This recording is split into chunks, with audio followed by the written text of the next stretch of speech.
Eta orain bai, azken galdera. Esaiguzu, zein elementu doaz, iglu horira. 30 segundu dituzu, orain txeazita. Denbora! Brikak.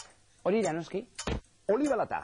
Baita, metalezkontzia da. Plastikozko jostailu bat. Zaborera, ez da ontzia. Spray potea. Bai, horira. Plastikozko poltsa. Horira, plastikoa da eta ontzia da. Zartagia. Zaborrontzira. Edarileta. Horira. Erne, okela erretilua. Hori ere horira. Eta jogur potea. Horira, jakina. Zorionak, ikusten, ez da bat ere kostatzen zeure apurtxo egitea, ezta? Horrela da, ingurumena zeurea da. Hori da. Zeure apurtxoa egiten ari zara ingurumenaren alde? Informazio gehiago, ingurumena.net eta 012 telefonoan.